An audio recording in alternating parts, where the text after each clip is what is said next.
Hey gamers, this is Liz Davidson Beyond Solitaire, and today I want to talk about games I enjoyed multiplayer in 2023. So believe it or not, I do sometimes play games with friends. I do have friends, and I occasionally have game days with them. So this year I had a lot of those, and I got to play some games in multiplayer enough that I felt that this was a video that I could make. So here we go. 5 games in no particular order that I really, really loved to play with other people in 2023. The first I want to talk about is Viar. So this came out kind of towards the end of 2023. It's from Capstone, and its full title is Viar: The Fight for Democracy. So this is Matthias Kramer's new CDG, where you are 4 different factions. You really have to, this is a 4-person game. It takes several hours to play. So I've played it twice, but I've probably put more than an American workday worth of hours into it. But basically, you've got social democrats and conservatives who are kind of making up the main government. You've also got nationalists and communists who are trying to overthrow the government and kind of remake things in their own image. And you are trying to get seats in parliament. You are arguing about social issues. You are trying to either cause or put down unrest in various areas of the country. And you also have this hand of cards that you are using in multiple ways, sometimes to debate issues, sometimes just to use for the points and take actions. And then also the cards have some pretty sweet events on them. So this is a game that takes a while to play. Once you get into the rhythm, you're just going to be super into it all the way through. Like I could absolutely, if somebody said, hey, you have an afternoon off, do you want to play Viar? I would absolutely play it. It's dramatic. It's interesting. It brings in real historical figures in ways that I thought were really impressive. And it's also just a very clean game for one that has so much going on. Plus the Capstone production values on it were phenomenal. So Viar, if you want to play a very serious political game about a very serious moment in political history, is definitely for you, but it's also just got good mechanisms as a game and is really, really fun. So Viar would definitely be my first recommendation for multiplayer if you've got 3 friends and a lot of time. I also want to talk about Europa Universalis, The Price of Power. So I still need to crack this solo. I'm looking at this flowcharts and I'm feeling agitated. But I have played a lot of Europa Universalis Price of Power multiplayer. So I've played a bunch at my friend Jeremy's house. Thank you so much, Jeremy, for being awesome. But we had a great time. This is a great game. The rules are very complicated, and getting used to the symbols and, the prerequisites to do certain actions and what the different placements of different things in the map really mean. It can be a little bit stressful to get into the game, but once you know what's happening, it is engaging. Like even if somebody else's turn is taking forever, you're going to be staring at the board thinking like, oh my God, what am I going to do on my turn? And like you're doing all these different calculations, trying to figure out what the best thing is going to be. This game was super exciting. It was super mean. You really have to get out there and be competitive if you want to win, which I appreciated actually.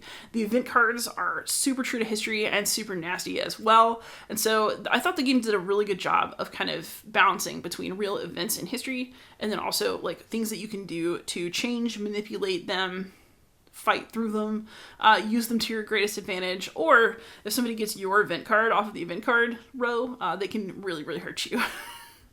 And so I really, really, really like this game. I hope to spend more time with it this year. Even though it's a huge chunk that's hard to get to the table and it takes forever to set up, I have no intentions of getting rid of it from my collection because I want to play it more in 2024. I need to play it solo.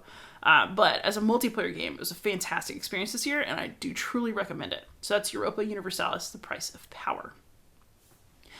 The third game I want to mention is a grail game for me. I have a copy. I just had always wanted to learn to play. It is Republic of Rome. So I got to play a game of it on Vassal this year. It took us several weeks of play sessions that were like maybe 2 hours. And we did not win, but we had a great time. So Republic of Rome was everything that I dreamed it would be. It's political, it's mean, you have to argue a lot about what you want to do, you have to watch out who you give offices to, but also not be too much of a pain because you want offices yourself.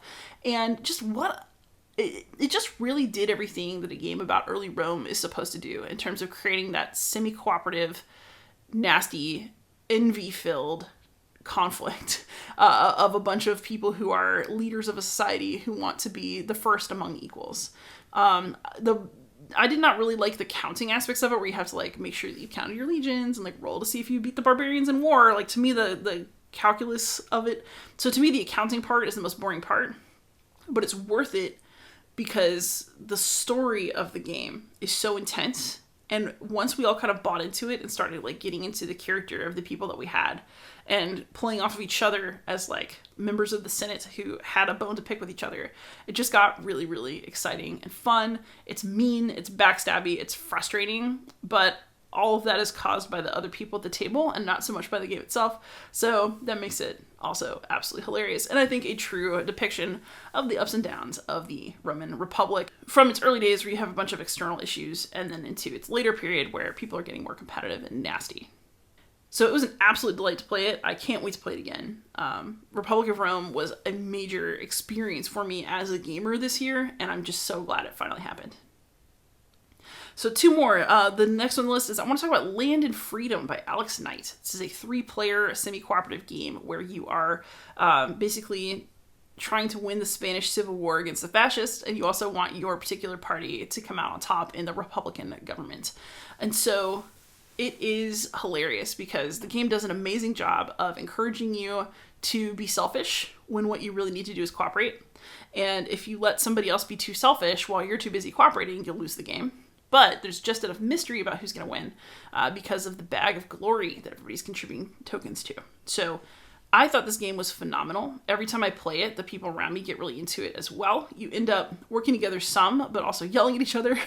It's very hard for anyone to win this game other than the fascists because it really does a good job of drawing out your own human instincts. It also does a really good job of doing a lot with a little. So everybody only has like a little 18 card deck, but it feels like so much is happening from those little cards and from those little symbols.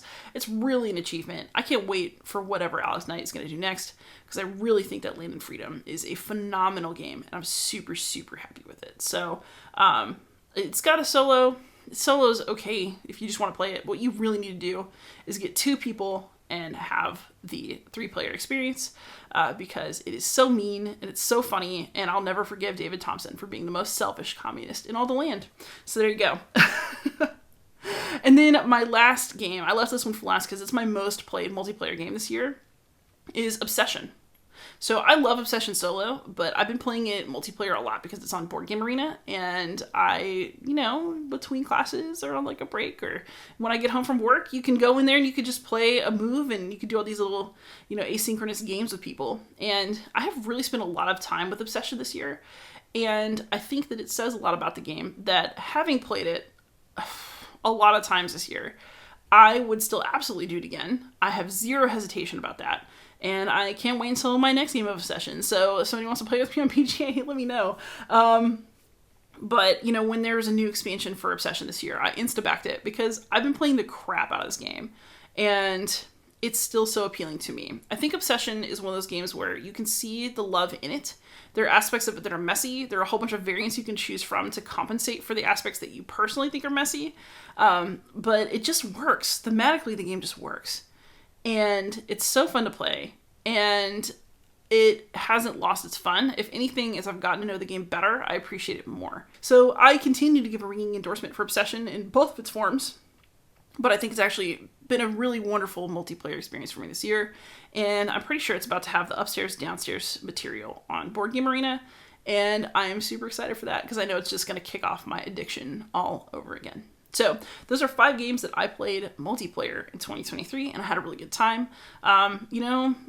We went beyond solitaire for real this time, and I'm really, really glad that I did. So I'm looking forward to a 2024 that's still full of lots of solo gaming. That'll always probably be my primary way to game, but it really excites me that I've had such rich multiplayer experiences this year, more so I think than in any year before. So, I recommend if you can find the right people, try to get some of that multiplayer time in as well. It's part of a balanced gaming diet. But thank you so much for watching. Please like, subscribe, comment, and most of all, happy gaming.